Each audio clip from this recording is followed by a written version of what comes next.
ആസിഫിനെ നമ്മൾ ആസിഫെ വിളിച്ചിട്ടുണ്ടായിരുന്നു ഒരു ദിവസം രാത്രി. പുള്ളി ഫോണിൽ വിളിച്ച് ഭയങ്കര ഹാപ്പി ആയിട്ട് സംസാരിച്ചു. ഭയങ്കര ഇമോഷണൽ ആയിരുന്നു പുള്ളി. ബാഹുല് പറഞ്ഞത് നമുക്കിത് പടം കണ്ട് കഴിയുമ്പോൾ എന്താ പറയുക, ഒരു സ്പോർട്സ് ഫിലിം കണ്ട ഫീല് വേണം, കുറച്ചൊരു മോട്ടിവേഷണൽ പരിപാടി ആയിരിക്കണം, ആരും മറ്റേ ഡെസ്പായിട്ട് പുറത്തോട്ട് ഇറങ്ങി വരരുത്, കുറച്ചും കൂടെ ഒരു ഹൈയിൽ വേണം ഇറങ്ങാൻ എന്നുള്ളൊരു സാധനമായിരുന്നു. പ്രേമത്തിൽ ആക്ച്വലി ഞാൻ അഭിനയിക്കാൻ വേണ്ടി വിളിച്ചിട്ടുണ്ടായിരുന്നു, അൽഫോൺസും ഷബരീഷും കൂടെ. അതിൽ ലാസ്റ്റ് അൽഫോൺസ് ചെയ്ത റോള് എൻ്റെ അടുത്തൊന്ന് ചെയ്ത് കാണിക്കാൻ പറഞ്ഞിരുന്നു. ഞാൻ അന്നേ അവൻ്റെ അടുത്ത് പറഞ്ഞ് അറിയുന്ന പോലെ മ്യൂസിക്കാണ്. പക്ഷെ അന്ന് പോയി രസമായിരുന്നു, എല്ലാവരും ഫ്രണ്ട്സ് ഒക്കെ അല്ലേ, അപ്പൊ അങ്ങനെ പോയി. പക്ഷെ അവൻ അപ്പൊ തന്നെ റിജക്ട് അടിച്ച്. ഇപ്പൊ കിഷ്കിന്ധയിൽ തന്നെ നമുക്ക് അങ്ങനെ സോങ്സ് എടുത്ത് പറയാൻ ഇല്ല. അപ്പൊ അങ്ങനത്തെ ഒരു ബുദ്ധിമുട്ട് തോന്നിയോ? അയ്യോ 2 സോങ്സ് ഒക്കെ എങ്കിലും വേണമായിരുന്നു. ഞാൻ ഭയങ്കര ഹാപ്പി ആയിരുന്നു സോങ്സ് ഇല്ലല്ലോ എന്നുള്ളത്. ഫ്രീഡം കൂടുതൽ എന്റെ പ്രശ്നമാണെന്നുകൊണ്ട് ചെയ്യാൻ പറ്റുന്നില്ല.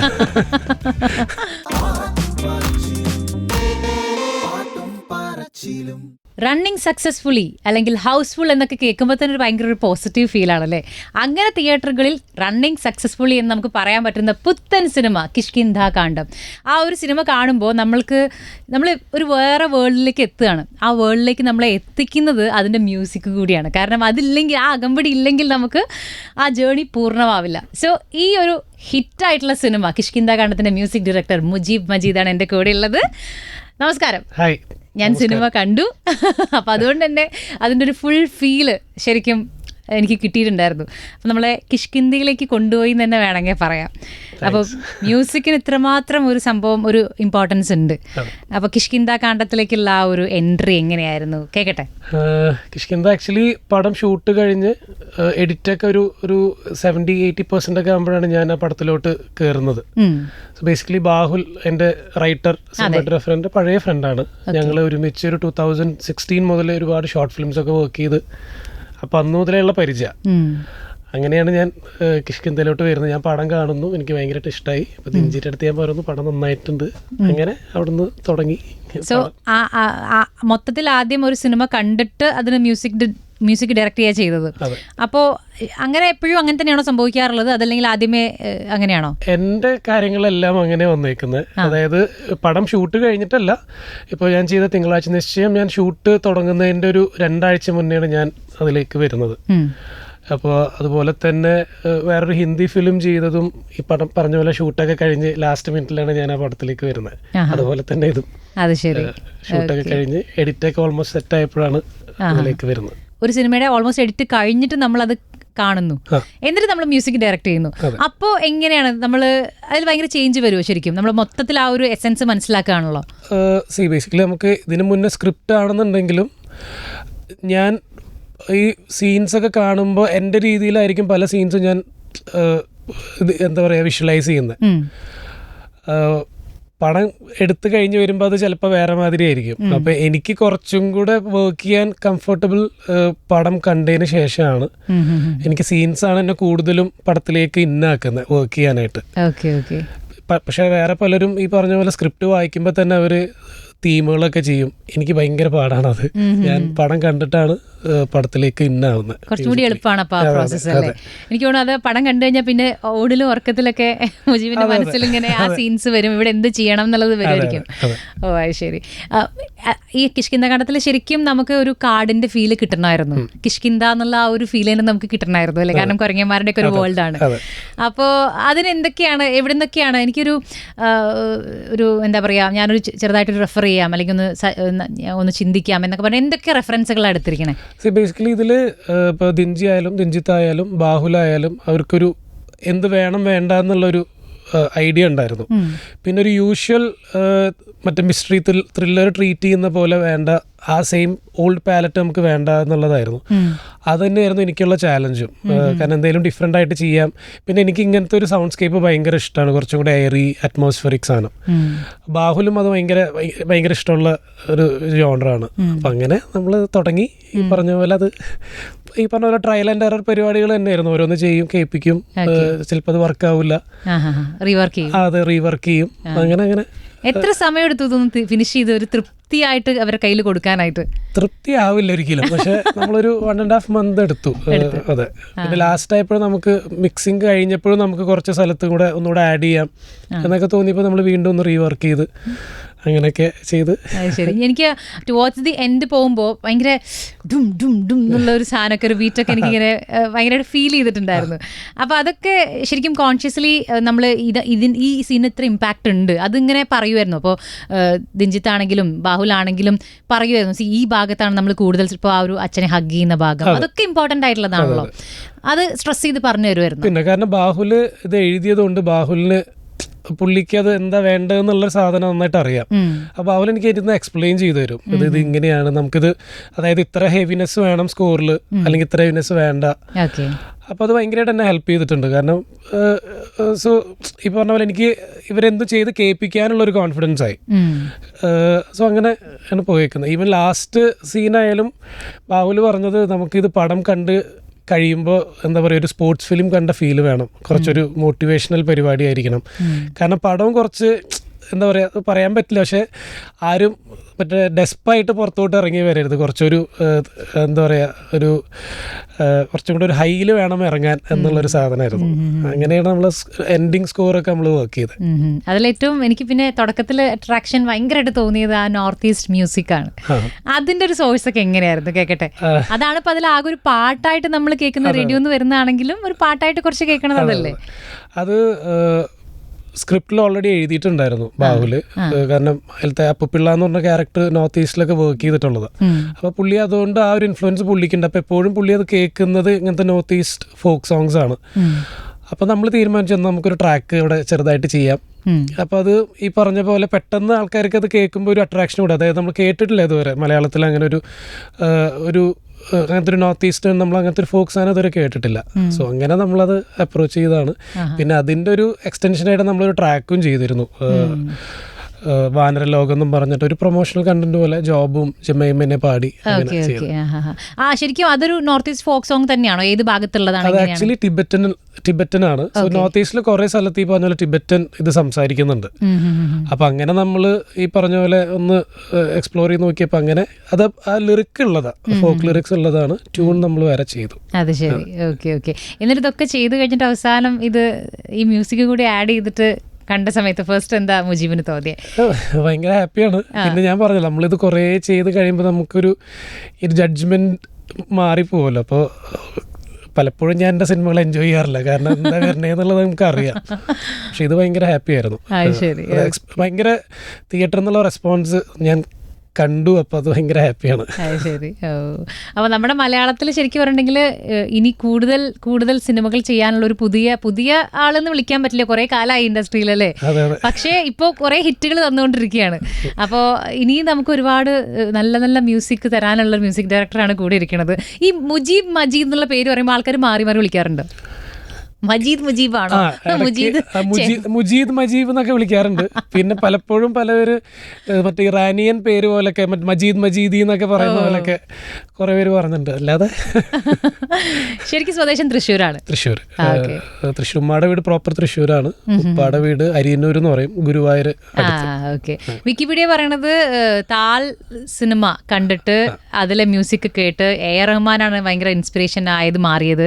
ആ ഇൻസ്പിറേഷനിലാണ് ഞാൻ മ്യൂസിക് ചെയ്യും, ഞാൻ സ്വന്തമായിട്ട് ചെയ്യും എന്നുള്ളത് മുജീബ് തീരുമാനിച്ചെന്നാണ് പറയുന്നത്. കറക്റ്റ് ആണ്? അത് വളരെ സത്യമാണ്. അപ്പൊ A.R. റഹ്മാനാണ് എല്ലാം. അതെ, അതിപ്പോൾ എനിക്ക് തോന്നുന്നത് നമ്മുടെ ഈ മുന്നത്തെ ജനറേഷനുള്ള എല്ലാവരുടെയും ഒരു ഐക്കൺ പുള്ളി തന്നെയാണ്. ഇത് മറ്റേ ഈ താലെന്നുള്ള ആൽബം തന്നെയാണ് എന്നെ ഭയങ്കരമായിട്ട് മ്യൂസിക്കിലേക്ക് അട്രാക്ട് ചെയ്തത്. അതിൻ്റെ സൗണ്ട് ഞാൻ ഇപ്പോഴും മറക്കില്ല. ഞാൻ ഫസ്റ്റ് കാസറ്റ് മേടിച്ച് പാട്ട് ഫസ്റ്റ് ട്രാക്ക് കേട്ട ഒരു ഫീല് ഞാൻ ഇപ്പോഴും മറക്കില്ല. ഞങ്ങളൊക്കെ പാട്ട് കേൾക്കാറുണ്ട്, പക്ഷേ നമുക്കൊക്കെ ഞാൻ മ്യൂസിക് ചെയ്യണം എന്നുള്ളത് തോന്നില്ലല്ലോ. അത് എല്ലാവർക്കും തോന്നാത്തൊരു കാര്യമാണ്. അപ്പോൾ അന്ന് തന്നെ ഞാൻ സ്വന്തമായി മ്യൂസിക് ചെയ്യാൻ പോകുന്നു, അതാണ് എൻ്റെ ലക്ഷ്യം എന്നുള്ളത് ഉറപ്പിച്ചു കഴിഞ്ഞിരുന്നു. അത് ശരി. ഓക്കെ. എന്നിട്ട് ഫസ്റ്റ് മ്യൂസിക് ചെയ്യണത് ഏതിലാണ്? എൻ്റെ ഫസ്റ്റ് ട്രാക്ക് ആക്ച്വലി ഏഷ്യനെറ്റ് പ്ലസ്സിൽ ഹൃദയരാഗം എന്ന് പറഞ്ഞിട്ടൊരു പരിപാടി ഉണ്ടായിരുന്നു. അതിന്റെ തീം ട്രാക്കാണ് ഞാൻ ഫസ്റ്റ് ചെയ്തത്.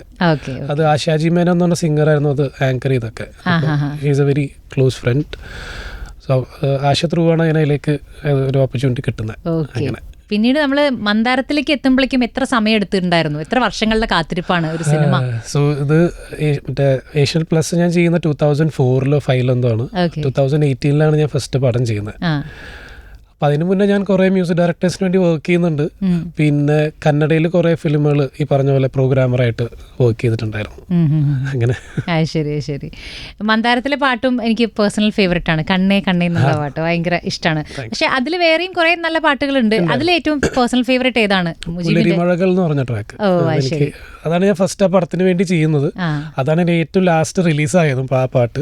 കുറച്ചുകൂടി ഒരു ഇമോഷണൽ ആണ് ആ പാട്ടല്ലേ? കുറച്ചും കൂടി. അതെ, ആ പാട്ട് എൻ്റെ ഫേവറേറ്റ് ആണ് അതിലത്തെ. ഈ ഇപ്പോൾ കുറേ കാലം നമ്മൾ എന്തെങ്കിലും സിനിമയിലേക്ക് വന്ന് സിനിമയിൽ പാട്ടുകൾ ചെയ്യണം എന്ന് വിചാരിച്ചിരിക്കുന്ന ആ ഒരു പീരീഡിൽ സിനിമയ്ക്ക് വേണ്ടിയിട്ട് അതിന് മുൻപ് തന്നെ പാട്ടുകൾ കമ്പോസ് ചെയ്ത് വെച്ചിട്ടുണ്ടായിരുന്നു? അതായത് കുറച്ച് പാട്ടുകൾ എനിക്കിഷ്ടമുള്ള എൻ്റെ ഒരു ജോണറിൽ ഉണ്ടോ, അങ്ങനെ ചെയ്യുന്നുണ്ടോ? ഈ നമ്മുടെ ഈ ഒരു പഠന പ്രോസസ്സ് ഉണ്ടല്ലോ, ഇപ്പം എന്തെങ്കിലും ചെയ്ത് നോക്കുക എന്നുള്ളത്. അപ്പോൾ ആ സമയത്ത് അങ്ങനെ കുറേ സംഭവങ്ങൾ ചെയ്ത് വെച്ചിട്ടുണ്ടായിരുന്നു. സോ അങ്ങനെ ഞങ്ങൾ ചെയ്തതാണ് 2009 അൽഫോൺസ് പുത്രൻ. അവനൊരു സ്റ്റോപ്പ് മോഷൻ വീഡിയോ ഡയറക്റ്റ് ചെയ്തിട്ടുണ്ടായിരുന്നു പണ്ട്. അപ്പോൾ അതിൻ്റെ മ്യൂസിക് ഞാനായിരുന്നു. അപ്പോൾ ഞങ്ങളൊക്കെ ഒരുമിച്ചായിരുന്നു ചെന്നൈയിൽ. ഞങ്ങളൊക്കെ ഒരുമിച്ച് ശബരീഷ് ആയാലും നമ്മൾക്ക് എൻ്റെ സെയിം ബാച്ചാണ് ശബരീഷ്. അപ്പോൾ നമ്മളൊക്കെ അന്ന് ഇങ്ങനെ ഓരോ മ്യൂസിക് പരിപാടികളൊക്കെ ചെയ്യും. അല്ലാതെ ഇങ്ങനെ ചെയ്ത് വെക്കുന്ന പരിപാടികൾ ഭയങ്കര കുറവാണ്. അതുകൊണ്ട് പലപ്പോഴും എൻ്റെ അടുത്ത് എല്ലാവരും ഇൻഡിപെൻഡൻറ്റ് ട്രാക്ക് ഇറക്കുന്നില്ലേ ചോദിക്കുമ്പോൾ ഞാൻ പറഞ്ഞ പോലെ ചെയ്യാം. കാരണം അതിലൊരു ഇപ്പോൾ ഫിലിം ചെയ്യുമ്പോൾ എന്താ വെച്ചാൽ ഓൾറെഡി സ്ക്രിപ്റ്റ് ഉണ്ട്, ഡയറക്ടർക്ക് എന്താ വേണ്ടതെന്നുള്ള അറിയാം. അപ്പോൾ നമ്മുടെ ജോബ് കുറച്ചും കൂടി ഈസിയാണ്. ഏത് പോയിന്റിലോട്ട് പോകണം എന്നുള്ളത് നമുക്കറിയാം. മറ്റേത് ഈ പറഞ്ഞ പോലെ ഒരു കോൺഫിഡൻസ് ഇല്ലായ്മ ഉണ്ട് ഇൻഡിപെൻഡന്റ് ട്രാക്ക് ചെയ്യുമ്പോൾ. അങ്ങനെ ഡ്രീം ഉണ്ടോ ഇനി ഒരു ഇൻഡിപെൻഡന്റ് ട്രാക്ക് ചെയ്യണം? കാരണം ഇപ്പൊ എല്ലാ മ്യൂസിക് ഡയറക്ടേഴ്സും ചെയ്തുകൊണ്ടിരിക്കുന്നത് അല്ലേ? അപ്പൊ അങ്ങനെ ഒരു മനസ്സിലുണ്ട്. കുറച്ചുകൂടെ ഫ്രീഡം ഉണ്ടല്ലോ. അപ്പൊ അതെ, ആ ഫ്രീഡം കൂടുതൽ എൻ്റെ പ്രശ്നമാണെന്നുകൊണ്ട് ചെയ്യാൻ പറ്റുന്നില്ല. ഓക്കെ. അപ്പോൾ ഈ മന്ദാരത്തിലേക്കൊക്കെ എങ്ങനെ എൻട്രി വന്നത് ശരിക്കും? അതിന്റെ ഡയറക്ടറുടെ അടുത്ത് ശബരീഷ് ഇൻട്രൊഡ്യൂസ് ചെയ്താണ് എന്നെ. പ്രേമത്തിൽ എന്തെങ്കിലും ചെയ്തിട്ടുണ്ടോ? എന്തെങ്കിലും സപ്പോർട്ടോ എന്തെങ്കിലും ചെയ്തിട്ടുണ്ടോ? പ്രേമത്തിൽ ആക്ച്വലി ഞാൻ അഭിനയിക്കാൻ വേണ്ടി വിളിച്ചിട്ടുണ്ടായിരുന്നു, അൽഫോൺസും ശബരീഷും കൂടെ. അതിൽ ലാസ്റ്റ് അൽഫോൺസ് ചെയ്ത റോള് എൻ്റെ അടുത്തൊന്ന് ചെയ്ത് കാണിക്കാൻ പറഞ്ഞിരുന്നു. ഞാൻ അന്നേ അവൻ്റെ അടുത്ത് പറഞ്ഞ് അറിയുന്ന പണി മ്യൂസിക്കാണ്. പക്ഷെ അന്ന് പോയി രസമായിരുന്നു, എല്ലാവരും ഫ്രണ്ട്സൊക്കെ അല്ലേ. അപ്പോൾ അങ്ങനെ പോയി. പക്ഷെ അവൻ അപ്പം തന്നെ റിജക്റ്റ് അടിച്ച്. അതെ. പിന്നെ അതിൽ ആദ്യം ഈ പറഞ്ഞ പോലെ വോക്കൽസ് ഒക്കെ ട്രൈ ചെയ്യുന്നുണ്ടായിരുന്നു ഈ ആലുവ പുഴയുടെ. അപ്പം അതിൽ ഞാൻ ജസ്റ്റ് ഇങ്ങനെ പാടി നോക്കിയിട്ടൊക്കെ ഉണ്ടായിരുന്നു. ശരി ശരി. ഈ മന്ദാരത്തിലേക്ക് ശബരീഷ് വഴിയാണ് വരുന്നത്. അങ്ങനെ വിജേഷ് എൻ്റെ അടുത്ത് ഡയറക്ടർ എൻ്റെ അടുത്ത് പറഞ്ഞു, ഡെമോ ഒന്നും എനിക്ക് കേൾക്കണ്ട, ഒരു സിറ്റുവേഷൻ തരാം, അത് ട്യൂൺ ചെയ്ത് കേൾപ്പിക്കാൻ പറഞ്ഞു. അങ്ങനെയാണ് പുലരിമഴകൾ ഫസ്റ്റ് ചെയ്ത്. അങ്ങനെയാണ് എന്നെ പടത്തിലേക്ക് വരുന്നത്. പിന്നെ അതിനുശേഷം പിന്നെ ഒരു ആൾക്കാർ ശ്രദ്ധിച്ചത് എനിക്ക് തോന്നുന്നു തിങ്കളാഴ്ച നിശ്ചയമായിരിക്കും അല്ലേ? അതും ഒരു വൻ ഹിറ്റ് സാധനമാണ്. അതൊരു സംഭവ പടമായിരുന്നു. അതെ. അതിൽ ഇപ്പൊ ഞാൻ നോക്കുമ്പോ മന്ദാരത്തിലെ ഒരു മ്യൂസിക്കിന്റെ ഒരു സ്റ്റൈല് വേറെയാണ്, ഇതില് പക്ക വേറെ തന്നെ ഒരു സംഭവമാണ്. അപ്പൊ അതും ഈ പറഞ്ഞ പോലെ ഡയറക്ടർ ആവശ്യപ്പെട്ടിട്ടുണ്ടായിരിക്കും, ഇങ്ങനെയൊക്കെയാണ് നമുക്ക് വേണ്ടത്, ഇങ്ങനെയാണ്. അതും ഈ പറഞ്ഞ പോലെ അവർക്ക് എന്ത് വേണം വേണ്ട എന്നുള്ള എൻ്റെ ഒരു ഐഡിയ ഉണ്ടായിരുന്നു. അതായത് എല്ലാവരും യൂഷ്വലി നമ്മളിപ്പോ ഒരു വില്ലേജ് ഇതിലേക്ക് വരുമ്പോൾ എല്ലാവരും എപ്പോഴും യൂസ് ചെയ്യുന്ന ഒരു പാലറ്റ് ഉണ്ടാവും, ഒരു ഇൻസ്ട്രുമെന്റ് അല്ലെങ്കിൽ ഒരു കൈൻഡ് ഓഫ് ഡ്രം. അതൊന്നും വേണ്ട, നമുക്ക് വേറെ രീതിയിൽ പോവാം. പക്ഷെ ആ പടം കണ്ടപ്പോൾ പടം എഡിറ്റ് ഒക്കെ കഴിഞ്ഞ് വന്നപ്പോൾ ഞാൻ ആദ്യം ആലോചിച്ചത് ഈ പടത്തിൽ ഞാൻ എവിടെ മ്യൂസിക് ഇടുന്നുള്ളതാണ്. കാരണം ഒട്ടും ഫ്ലോ ഇല്ലാണ്ടാണ് പടം എഡിറ്റ് ചെയ്ത് വെച്ചേക്കുന്നത്. കാരണം പാക്ഡ് ആയിരുന്നു പടം. അപ്പം അത് ഒരു ഇതുണ്ടായിരുന്നു. കാരണം എവിടെ ഫസ്റ്റ് സൈലൻസ് വെക്കണം എന്നുള്ളതൊക്കെ എനിക്ക് ഭയങ്കര ഇതായിരുന്നു. പക്ഷെ സെന്ന എൻ്റെ അടുത്ത് പറഞ്ഞു, നീ ഒട്ടും സട്ടിലായിട്ട് മ്യൂസിക് ചെയ്യണമെന്നില്ല, നമുക്ക് ആ ഒരു റിയലിസ്റ്റിക് പരിപാടി വേണ്ട, അത്യാവശ്യം ഹെവി ആയിട്ട് തന്നെ നമുക്ക് സ്കോർ ചെയ്ത് പോവാം. അങ്ങനെ ചെയ്തത്. ഒരു സോങ് കമ്പോസ് ചെയ്യാനാണോ അതിന്റെ ബാക്ക്ഗ്രൗണ്ട് സ്കോർ സെറ്റ് ചെയ്യാനാണോ ഏറ്റവും ടാസ്ക് ഏതാ ശരിക്കും? രണ്ടും എഫേർട്ട് സെയിം തന്നെയാണ്. പക്ഷെ എനിക്ക് കുറച്ചും കൂടെ ഇഷ്ടം ബാക്ക്ഗ്രൗണ്ട് സ്കോറാണ്. അപ്പോൾ ഒരു മൂഡ് ക്രിയേറ്റർ ആണ് ആ സിനിമയുടെ ഒരു ഇതെന്താണ് എന്നുള്ള ഗതി എന്താന്നുള്ളത്. ഓരോ ഫ്രെയിമിനനുസരിച്ച് ആളുടെ എക്സ്പ്രഷൻ അനുസരിച്ചിട്ടാണ് മ്യൂസിക് ചേഞ്ച് ആവുന്നത്. അപ്പൊ അത് എനിക്ക് കുറച്ചും കൂടെ ആ ഒരു പ്രോസസ്സ് ഇഷ്ടമാണ്. പക്ഷെ പാട്ടും ചെയ്യണം. പാട്ട് എനിക്ക് തോന്നുന്നു പാട്ട് തന്നെയാണ് ബുദ്ധിമുട്ടെന്ന് തോന്നുന്നു. ഓക്കെ. ആൻഡ് ഈ ഒരു ഇന്റർവ്യൂവിൻ്റെ ഇടയിൽ തന്നെ പറയട്ടെ, മുജീബ് മ്യൂസിക് ചെയ്തിട്ടുള്ള ഒരു പ്രോജക്റ്റിൽ ഭാഗമായിട്ടുള്ള ഒരാളാണ് ഞാൻ. പേരില്ലൂർ പ്രീമിയർ ലീഗ്, അതിലേക്കും കൂടി വരാം. അതിലെ നമ്മുടെ എനിക്ക് ഭയങ്കര ഇഷ്ടമാണ് ആ പാട്ട്. അപ്പോൾ ആ ഒരു എങ്ങനെയാണ് PPL വന്നത്? PPL ഈ പറഞ്ഞ പോലെ എനിക്ക് തോന്നുന്നു എന്നെ ഫസ്റ്റ് വിളിക്കുന്നത് ദീപുവാണ്. അപ്പോൾ ദീപു തിങ്കളാഴ്ച നിശ്ചയം കണ്ടിട്ട് പ്രവീണും കണ്ടിട്ടുണ്ട്. അങ്ങനെയാണ് എന്നെ വിളിക്കുന്നത്. കഥയുടെ പരിപാടികൾ എനിക്ക് എക്സ്പ്ലെയിൻ ചെയ്യുന്നു. എനിക്ക് ഭയങ്കരമായിട്ട് ഇഷ്ടപ്പെട്ടു. അങ്ങനെ പടം നമ്മൾ തുടങ്ങി. വെബ് സീരീസ് നമ്മൾ സ്റ്റാർട്ട് ചെയ്തു. അതായത് ഈ സീരീസ് തുടങ്ങുന്നതിന് മുൻപ് തന്നെ മ്യൂസിക് ഡയറക്ടർ ആരാന്നുള്ള ഫിക്സ്ഡ് ആണ്. ഓക്കെ, അതെ, ഈ ഒരു പ്രൊജക്റ്റില് ഫിക്സ്ഡ് ആയിരുന്നു. പിന്നെ എനിക്ക് തോന്നുന്നു ഏറ്റവും ഫസ്റ്റ് പാട്ട് നമ്മൾ ചെയ്യുന്ന മറ്റേ ഇലക്ഷൻ സോങ് ഉണ്ടായിരുന്നു, അതായിരുന്നു ഫസ്റ്റ് ചെയ്തത്. പിന്നെ അത് കഴിഞ്ഞ് നമ്മുടെ ഓരോ ഷൂട്ടൊക്കെ കഴിഞ്ഞ് ഇപ്പൊ പറഞ്ഞ പോലെ സ്കോർ ചെയ്ത് തുടങ്ങിയിട്ടാണ് നമ്മൾ മറ്റേ ഇലക്ഷൻ മറ്റേ സോങ് മറ്റേ സാധനം ചെയ്യുന്നത്. ഈ നാട് അല്ലേ? അതെ, ഈ നാട്. പക്ഷെ അതൊരു എക്സ്പീരിയൻസ് ആയിരുന്നു. കാരണം ഞാൻ ചെയ്തതിൻ്റെ വേറെ ഒരു എക്സ്ട്രീം കൈൻഡ് ഓഫ് സ്കോർ പരിപാടികളായിരുന്നു അതിൽ. സോ അത് എല്ലാ എപ്പിസോഡ്സും ഞാൻ കണ്ടപ്പോഴേ പ്രവീണിൻ്റെ അടുത്ത് പറഞ്ഞു നമുക്കിത് കുറച്ച് ലൗഡായിട്ട് തന്നെ ചെയ്യാം, കുറച്ച് ഹെവി ആയിട്ട് തന്നെ പോവാം. കാരണം എല്ലാ എപ്പിസോഡ്സിലും ഓരോരോ ക്യാരക്ടേഴ്സ് ഇൻട്രൊഡ്യൂസ് ചെയ്യുന്നുണ്ട്. അപ്പം എല്ലാവർക്കും ഓരോ തീം പരിപാടികൾ ഫണ്ണായിരുന്നു, നല്ല രസമായിരുന്നു. ഭയങ്കര ഒരുപാട് എക്സ്പെരിമെന്റ് ചെയ്യാൻ പറ്റിയ ഒരു പ്രോജക്റ്റ് ആയിരുന്നു അല്ലേ? ഒരുപാട് ക്യാരക്ടേഴ്സ് വന്നിട്ടുള്ളതല്ലേ? പക്ഷെ എനിക്ക് പ്രവീണിനെ അങ്ങനെ ഒരുമിച്ച് ഇരിക്കാൻ പറ്റിയിട്ടില്ല. കാരണം പ്രവീൺ നല്ല തിരക്കായിരുന്നു. കാരണം ഓരോ എപ്പിസോഡ്സും എഡിറ്റും കാര്യങ്ങളൊക്കെ ആയിട്ട്.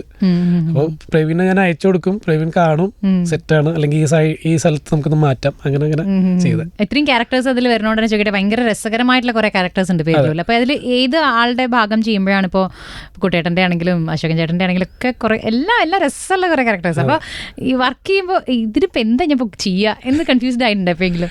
ഇല്ല, അത് ഒരു ഭയങ്കര ഫ്ലോയിൽ പോയ വർക്കായിരുന്നു. ഒരു പ്രശ്നങ്ങളൊന്നും ഉണ്ടായിട്ടില്ല. എല്ലാ എപ്പിസോഡ്സും നല്ല രസമായിരുന്നു. നല്ല എൻജോയ് ചെയ്തിട്ട് വർക്ക് ചെയ്തിട്ടുള്ള ഒരു സീരീസ് ആയിരുന്നു അത്. ഒരു മ്യൂസിക് കമ്പോസർ അല്ലെങ്കിൽ മ്യൂസിക് ഡയറക്ടർ എന്നുള്ള രീതിക്ക് റെക്കഗ്നീഷൻ ശരിക്കും ആളുകളൊക്കെ പറഞ്ഞു തുടങ്ങിയതൊക്കെ ഏത് പ്രോജക്റ്റ് വന്നപ്പോഴാണ്? എനിക്ക് തോന്നുന്നു ഇൻഡസ്ട്രിയിൽ അറിയാൻ തുടങ്ങിയത് ഐ തിങ്ക് തിങ്കളാഴ്ച നിശ്ചയം. പിന്നെ അത് കഴിഞ്ഞ് എനിക്ക് തോന്നുന്നു 1744 ഇറങ്ങിയപ്പോഴത്തേക്കും കുറച്ചും കൂടെ അത് ഒരു ഹിപ്പ് ഹോപ്പ് അങ്ങനത്തെ ഒരു കൈൻഡ് ഓഫ് ട്രാക്സ് ആയിരുന്നു അതിൽ. അപ്പം എനിക്ക് ആ സൈഡിൽ നിന്ന് കുറേ മെസ്സേജുകൾ വന്നിരുന്നു, അതായത് ഹിപ്പ് ഹോപ്പ് കേൾക്കുന്നവരും. പിന്നെ പേരിലൂർ വന്നപ്പോൾ കുറച്ചും കൂടെ ഒന്നൊരു ജനകീയ രീതിയിലോട്ട് ഇറങ്ങി. കാരണം അത് എനിക്ക് തോന്നുന്നു തിങ്കളാഴ്ച നിശ്ചയം ഇപ്പോഴും പലരും മറ്റേ റൂറൽ ഏരിയയിലൊന്നും ആരും കണ്ടിട്ടില്ല, ടെലിവിഷനിലൊന്നും അധികം. പേരിലൂർ വന്നപ്പോൾ അതൊന്നും മാറി. പിന്നെ അത് ഇപ്പോഴാണ് സൂപ്പർ ഹിറ്റ് ആയത്. പിന്നെ അതൊന്ന് പൊട്ടി തെറിച്ചിട്ടുണ്ട്. കിഷ്കിന്ദ ഇറങ്ങിയതിന് ശേഷം ഒരുപാട് വിളികൾ വന്നോ അടുത്ത വർക്കുകളുടെ ഒക്കെ? വർക്കുകളുടെ അല്ല, പക്ഷെ കുറെ പേര് വിളിക്കുന്നുണ്ട്. നമ്മള് എന്താ പറയാ, ഒരു മോട്ടിവേഷനായിട്ട് കണ്ടിരുന്ന ആൾക്കാരൊക്കെ വിളിച്ചു. അത് ഭയങ്കര സന്തോഷം, ഭയങ്കര ഹാപ്പിയാണ്. കോൺഫിഡൻസ് കുറച്ചുകൂടെ കൂടി. ഞാനൊരു ലിസണർ പോയിന്റ് ഓഫ് വ്യൂല് പറയട്ടെ, പാട്ടുകൾ കേൾക്കുന്ന അല്ലെങ്കിൽ മ്യൂസിക് ശ്രദ്ധിക്കുന്ന ഒരാളാകുമ്പോൾ നമുക്ക് ഇപ്പം ചിലത് കേട്ടാൽ അറിയാം, ഒറ്റയടിക്ക് നമ്മൾ പറയും ഇത് ഇന്ന ആളാണ് മ്യൂസിക് ഡയറക്ട് ചെയ്തത്. ആരാന്ന് നമ്മൾ അറിയേണ്ട ആവശ്യമില്ല, നമ്മൾ പറയും. കാരണം ഒരു ജോണർ അവരിങ്ങനെ സെറ്റ് ചെയ്ത് ഇങ്ങനെ പോകുന്ന പോലെ ഫീൽ ചെയ്തിട്ടുണ്ട്. ഇപ്പോൾ മുജീബിൻ്റെ ഇതുവരെയുള്ള വർക്കുകൾ നമുക്ക് അങ്ങനെ കമ്പയർ ചെയ്യാൻ പറ്റാത്തതാണ്. ഓരോന്നും ഓരോന്നാണ്. ഇപ്പോൾ പേരിലൂർ ആയിക്കോട്ടെ, മന്ദാര ആയിക്കോട്ടെ, തിങ്കളാഴ്ച നിശ്ചയം വേറൊരു സാധനമാണ്. Kishkinda entirely different. അത് ഒരിക്കലും മാച്ച് ചെയ്യാൻ എനിക്ക് ഇതുവരെ പറ്റിയിട്ടില്ല. അപ്പോൾ ആക്ച്വലി അതാണോ നല്ലത്? ഒരു ഇത് പെട്ടെന്ന് ഇപ്പോൾ ഇളയരാജ സോങ് ഏത് കുട്ടിയും കണ്ണടച്ചാൽ പറയും ഇത് ഇളയരാജ ചെയ്തതാണ് അല്ലേ? അപ്പോൾ ഏതായിരിക്കും കുറച്ചുകൂടി നല്ലത്? എനിക്ക് മറ്റേതാണ് ഇഷ്ടം. അറിയരുത്. അതെ, എപ്പോഴെങ്കിലും ഒരു എന്താ പറയാ, മാജിക് എന്നല്ല, പെട്ടെന്ന് കേൾക്കുമ്പോൾ ഇത് ഈ പുള്ളിയാണോ ചെയ്തത്? അതെ അതെ, എനിക്കിഷ്ടമാണ്. അപ്പൊ ഇതുവരെ അത് അങ്ങനെ പോയിട്ടുണ്ടെന്ന് തോന്നുന്നു. ഇതുവരെ ടച്ച് ഔട്ട്. ആക്ച്വലി അതിന്റെ മുകളിൽ ഒരു കോൺഷ്യസ് എഫേർട്ട് ഉണ്ടോ, ഞാൻ ഒരുപോലെ ചെയ്യരുത് എന്നുള്ളത്? അതുണ്ട്. പിന്നെ എനിക്ക് തോന്നുന്നു നമ്മൾ വർക്ക് ചെയ്യുന്ന ആൾക്കാർ ലൈക്ക് ഡയറക്ടേഴ്സ് ആയാലും അവരുടെ സൈഡിൽ നിന്നുള്ള നമ്മൾ പുഷ് ചെയ്യാന്നുള്ളൊരു സാധനം ഉണ്ടല്ലോ, അത് തന്നെയാണ് എൻ്റെ ഒരു ഇത് തോന്നുന്നു എനിക്ക്. അത് ശരി, ഓക്കെ.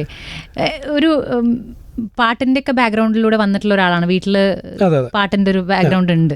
അപ്പോൾ എത്രമാത്രം നല്ലൊരു സിംഗറാണ് മുജീബ് എന്നുള്ളത് ചോദിച്ചാൽ എന്താ പറയാ? വലിയ തെറ്റില്ലാതെ പാടും. അതെ അതെ, കാരണം പാട്ട് എന്തായാലും പാടി കേൾപ്പിക്കണമല്ലോ സിംഗേഴ്സിനൊക്കെ. ആ രീതിയിലൊക്കെ പാടും. ഇപ്പൊ പാടാൻ പറയുന്നത് മൂക്കൊക്കെ നമുക്കൊരു പാട്ട് പാടിത്തരും. മൂക്കൊക്കെ അടഞ്ഞിരിക്കുകയാണ്. ഇപ്പൊ കിഷ്കിന്ദയിൽ തന്നെ നമുക്കങ്ങനെ സോങ്സ് എടുത്ത് പറയാൻ ഇല്ല. അപ്പൊ അങ്ങനത്തെ ഒരു ബുദ്ധിമുട്ട് തോന്നിയോ? അയ്യോ 2 സോങ്സ് എങ്കിലും വേണമായിരുന്നു. ഞാൻ ഭയങ്കര ഹാപ്പി ആയിരുന്നു സോങ്സ് ഇല്ലല്ലോ എന്നുള്ളത്. പക്ഷെ പടം നമ്മൾ സ്കോർ ചെയ്യുന്നതിന് മുന്നേ തന്നെ പറഞ്ഞിട്ടുണ്ടായിരുന്നു ഒരു പ്രൊമോ സോങ് വേണമെന്നുള്ളത്. അപ്പൊ പിന്നെ ഞാൻ വിചാരിച്ചു നോക്കി നമുക്ക് സ്കോർ ചെയ്ത് കഴിഞ്ഞിട്ട് ചിലപ്പോൾ അതിൻ്റെ ഇടയിൽ നിന്ന് എവിടെന്നെങ്കിലും ഒരു പരിപാടി കിട്ടും എന്നുള്ളത് ഉറപ്പായിരുന്നു. അങ്ങനെ പരിപാടിയൊക്കെ തീർന്ന് നമ്മൾ എന്ത് ഐഡിയ ചെയ്യും, പക്ഷെ നമുക്ക് പടവുമായി ഒരു ബന്ധമുള്ള ട്രാക്ക് വേണം. അങ്ങനെ ജോബി ചേട്ടൻ പ്രൊഡ്യൂസറാണ് പറഞ്ഞാൽ നിങ്ങൾക്ക് അത് ആ സാധനം ഒന്ന് എക്സ്റ്റെൻഡ് ചെയ്താൽ പോരെ എന്ന് പറഞ്ഞപ്പോഴാണ് നമ്മളത് ആ നോർത്ത് ഈസ്റ്റേൺ സാധനം നമ്മൾ എക്സ്റ്റെൻഡ് ചെയ്ത് പരിപാടി ചെയ്തത്. ഇനി വരാൻ പോണ വർക്കുകൾ ഏതൊക്കെയാ? ഇപ്പോഴാ രേഖാചിത്രം എന്ന് പറഞ്ഞ ആസിഫ് അലി ഫിലിം.